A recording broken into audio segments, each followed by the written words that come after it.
La mesa de caoba en la firma de abogados Anderson Asociados había presenciado su buena dosis de dramas familiares. Pero incluso el señor Anderson se notaba incómodo mientras mis 3 hermanos presentaban sus documentos con una confianza ensayada. Yo estaba sentada en el extremo de la mesa, la hija olvidada, observando cómo dividían la vida de mi padre en partes ordenadas. Como pueden ver, dijo mi hermano Marcus, deslizando papeles por la mesa, todo ya está resuelto. Papá dejó instrucciones claras antes de morir. La casa es para mí, el portafolio de inversiones para Janet, y las propiedades comerciales para Carl. Simple, limpio, justo. Ya repartimos todo, sonrió, mostrando los documentos como si tuviera una mano ganadora en póker. Perdón que hayas manejado todo este camino para nada, Diane, pero papá fue muy específico sobre quién recibía qué. Desde dónde estaba, estudié los documentos, notando el papel blanco impecable, el formato demasiado perfecto. Las firmas que parecían haber sido calcadas de una fotografía. 3 años cuidando a papá durante su enfermedad, y esta era mi recompensa, ver a mis hermanos robárselo todo mientras fingían ser hijos en duelo.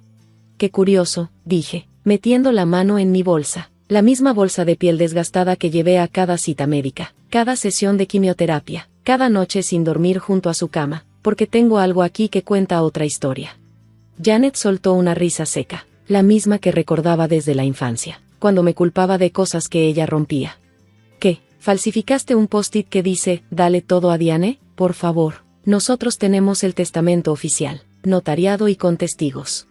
¿Testigos? ¿Quiénes exactamente? Pregunté, sacando un sobremanila que había vivido en mi bolsa durante 6 meses, esperando este momento. Amigos de papá, del club, dijo Carl, pero su voz vaciló, siempre fue el peor mentiroso de los 4.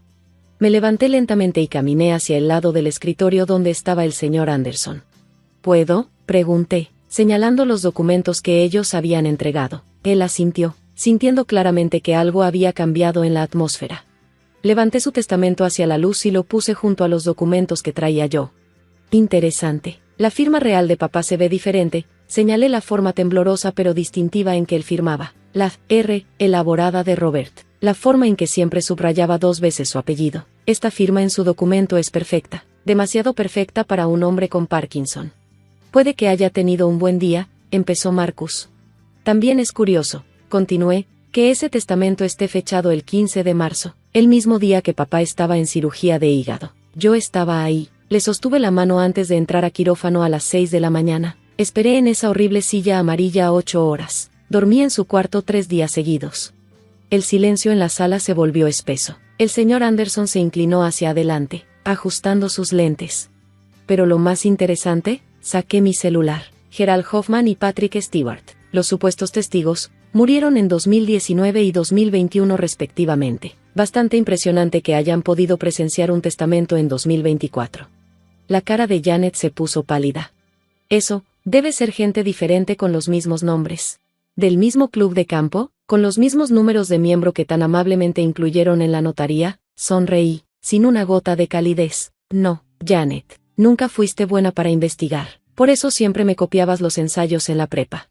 Saqué los documentos verdaderos, los que papá me dio durante un momento de claridad 6 meses antes de morir. Sus manos temblaban terriblemente ese día, pero su mente estaba afilada como siempre. Este es el testamento verdadero de papá, dije, redactado en 2018, actualizado en 2023, debidamente firmado ante su abogado Martin Brenner y su enfermera Sarah Coleman, ambos vivos y dispuestos a testificar, notariado por el notario del hospital, con grabación en video de la firma por solicitud expresa de papá. Eso es falso, gritó Marcus, golpeando la mesa. Solo estás ardida porque perdiste 3 años jugando a ser enfermera. ¿Jugando a ser enfermera? Las palabras salieron tan filosas como un bisturí. ¿Así llamas a sostenerlo cuando lloraba del dolor? ¿A limpiarlo cuando perdió el control de su cuerpo? ¿A pelear con las aseguradoras? ¿Manejar 20 medicamentos? ¿Aprender a usar tubos de alimentación y tanques de oxígeno? Me volví hacia el señor Anderson. La página 12 del testamento real tiene algo particularmente interesante. Papá conocía bien a sus hijos. Incluyó una cláusula sobre documentos fraudulentos. El señor Anderson leyó en voz alta, con voz firme. Si alguno de mis hijos presenta documentos falsificados respecto a mi patrimonio, perderá todo derecho a herencia y enfrentará cargos por fraude, falsificación y abuso a persona mayor. ¿Abuso a persona mayor? La voz de Carl se quebró. Nosotros nunca. ¿Nunca lo visitaron en 3 años? ¿Nunca llamaron salvo para preguntar por la herencia? ¿Nunca ayudaron con una sola cuenta médica mientras vaciaban su cuenta bancaria? Saqué los estados de cuenta, marcados con pestañas y resaltados. Lo tengo todo. Cada transferencia que hicieron, cada vez que usaron sus tarjetas, cada retiro de cuentas a las que no tenían acceso. No puedes probar, empezó Janet. Sí puedo. Papá tal vez estaba enfermo, pero no era tonto. Instalamos cámaras en su casa después de que empezó a desaparecer dinero. Tenemos grabaciones de Marcus usando su computadora para mover fondos, de Janet tomando su chequera, de Carl con sus tarjetas. Miré a mis hermanos, esas personas que compartían mi sangre pero ya no mi confianza. 20.000 aquí, 15.000 allá, lo desangraron mientras moría, y yo estaba demasiado ocupada intentando mantenerlo con vida como para detenerlos, pero lo documenté todo. Esto es ridículo, Marcus se levantó, arrastrando la silla. Somos familia, no lo harías de verdad. La policía llegará en unos 10 minutos, interrumpí, mirando mi reloj. Los llamé antes de la reunión. El fraude por más de $50.000 es un delito grave en este estado, y cada uno de ustedes tomó más que eso. ¿Llamaste a la policía? La voz de Janet se alzó en un chillido. A tu propia familia. Ustedes dejaron de ser mi familia el día que vieron en la muerte de papá una oportunidad de negocio, dije. El día que le hicieron firmar una orden de no resucitar mientras estaba drogado y confundido. El día que quisieron meterlo en el asilo más barato que encontraron para poder vender su casa. Estábamos tratando de ayudar, protestó Carl.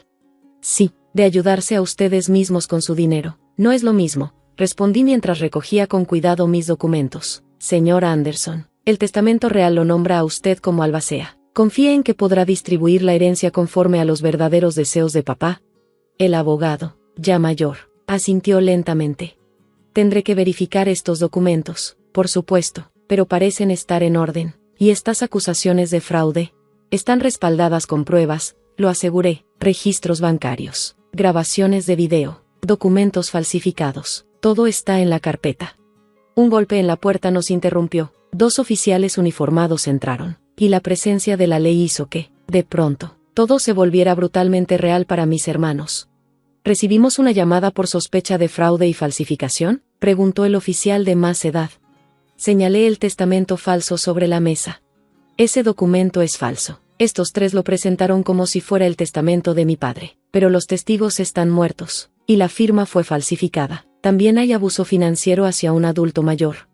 Esto es una locura, gritó Marcus, dirigiéndose a los oficiales. Ella miente, está enojada ¿por qué? ¿Por qué qué, Marcus? Pregunté en voz baja. ¿Por qué pasé 3 años cuidando de papá mientras ustedes lo trataban como un cajero automático? ¿Por qué tengo un poder notarial que ustedes no conocían? ¿Por qué papá confió en mí para guardar su testamento real?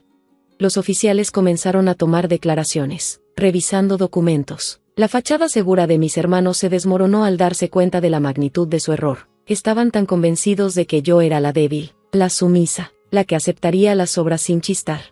Papá sabía, dije mientras los oficiales trabajaban. Sabía lo que estaban haciendo. Pudo haberlos desheredado por completo, pero no lo hizo. Les dejó $50.000 a cada uno, suficiente para demostrar que los quería, pero no tanto como para premiar su codicia. El resto lo destinó a la investigación médica del Parkinson y al personal de enfermería que sí lo cuidó. ¿Todo? La voz de Janet ahora era apenas un susurro. ¿Dejó todo a la caridad? No todo, respondí. Me dejó la casa, no para venderla, sino para vivir en ella. Sabía que necesitaría un lugar a donde ir después de dedicar 3 años a cuidarlo. También me dejó sus libros, su reloj, y una carta. Saqué la carta, ya gastada de tanto leerla. Para mi hija Diane, quien me enseñó que el amor no se mide en visitas ni tarjetas, sino en presencia y sacrificio. Estuviste ahí cuando realmente importaba. Eso vale más que cualquier herencia. La sala se quedó en silencio, salvo por el rasgueo de las plumas de los oficiales tomando nota. Mis hermanos se veían más pequeños ahora, desinflados sin la fortuna robada que antes los sostenía. ¿Y lo irónico?, dije mientras los oficiales se preparaban para llevárselos. Si tan solo hubieran esperado, si hubieran mostrado aunque fuera un poco de cariño real, probablemente papá les habría dejado más, pero no pudieron esperar. Tenían que tomar lo que querían mientras él aún estaba caliente. Mientras se los llevaban, Marcus furioso, Janet llorando, Carl en silencio, no sentí satisfacción, solo un cansancio profundo y un eco de tristeza, no solo por papá, sino por la familia que pudimos haber sido si la avaricia no lo hubiera arruinado todo. El señor Anderson carraspeó. señorita Walker. Necesitaré algunos días para verificar todo y comenzar el proceso con el testamento verdadero. Tómese su tiempo, respondí. No tengo prisa. No tengo a dónde más ir. Salí del edificio de oficinas y conduje hacia el cementerio. La tumba de papá aún era reciente. La lápida todavía no mostraba señales del clima. Me senté en la banca cercana, la misma en la que me sentaba todos los días desde hacía un mes. Tenías razón, papá, susurré. Mostraron su verdadera cara. Lamento que haya tenido que terminar así. El viento movió las hojas de los árboles, y por un momento, casi pude oír su voz. Hiciste lo correcto, no lo fácil. Eso era todo lo que quería. Me quedé ahí hasta que empezó a oscurecer, pensando en la familia y la lealtad, en el amor y la codicia, en el precio de hacer lo correcto. Mis hermanos enfrentarían la justicia, pero los había perdido mucho antes de este día. Tal vez nunca fuimos realmente una familia, solo 4 personas que compartían ADN y nada más. Pero papá y yo, nosotros sí fuimos una familia de verdad, en los cuartos de hospital, en las noches sin dormir, en las pequeñas victorias y la despedida final. Eso valía más que cualquier herencia. Los documentos en mi bolso habían protegido los verdaderos deseos de papá, pero no podían devolverme los 3 años de soledad ni el peso de haber sido la única que realmente se preocupó. Se había hecho justicia, pero sabía a ceniza. Conduje a casa, a la casa que ahora era mía, llena de recuerdos y de equipo médico que tendría que ordenar. Mañana comenzaría a organizar todo, pero esta noche, solo quería sentarme en la silla de papá, leer uno de sus libros, y recordar cuando familia significaba algo más que dinero.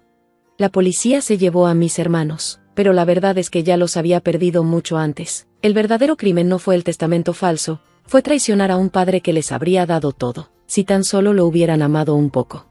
Pero esa fue su pérdida, no la mía. Yo tenía mis recuerdos, mi conciencia tranquila, y la certeza de que cuando más se necesitaba, yo estuve ahí.